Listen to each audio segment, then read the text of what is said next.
नेताजी क्लब्र नूतन प्रतिमूर्ति उद्घाटन सहित रक्तदान शिविर अनुष्ठित होछि।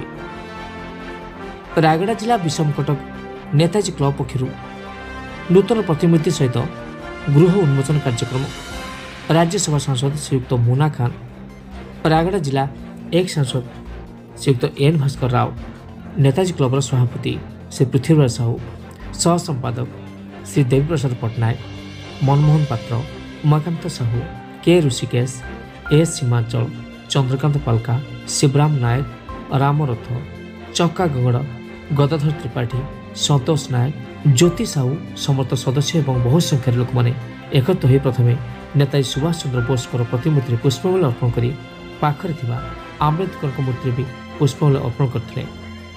आईटीआई डीआईटी पिलामान सहयोग में रक्तदान शिविर अनुष्ठित होता। रायगड़ा विषमकटक दिलीप कुमार पढ़िया रिपोर्ट समाज टीवी। हूँ जितू जाकिस्का बहुजन समाज पार्टी रायगड़ा जिला सभापति।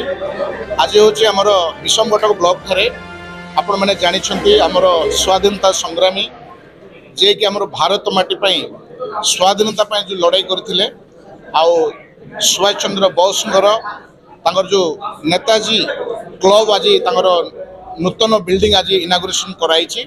आज विभिन्न दलरू इनवाइट करते नेताजी जो क्लब जो एसोसिएशन अच्छी आम विषमकटक रे इनभाइटेशन को आम रक्षा कर समस्त आज आसीचु।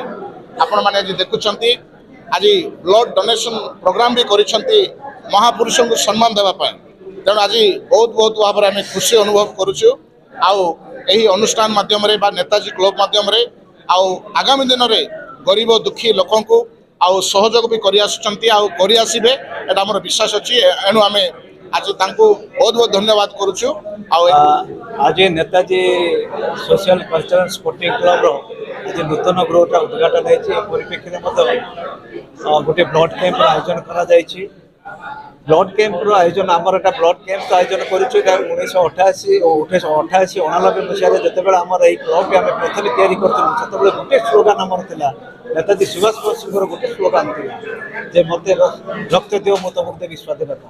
देखो निश्चित भाव में आज बहुत खुशी लगुच अनेक दिन पर विषमकटक आसी संगे संगे नेताजी युवक संघर युवक मैंने आज उद्यम कर सुंदर हॉलटा आज या क्लब घरटा या उद्घाटन सभार मत डाकी मुझे धन्य मन कर सागर आमर बड़ भाई आमर जिला सभापति पूर्वतन सांसद भास्कर राव महाशय अच्छा बहुत खुशी लगे। आज अनेक दिन पर आसिक आशा करी युवक मैंने जो मैंने उद्यम कर क्लब टाक आगे नियंतु युवक मैंने संगठित हूँ यही मोर वार्ता।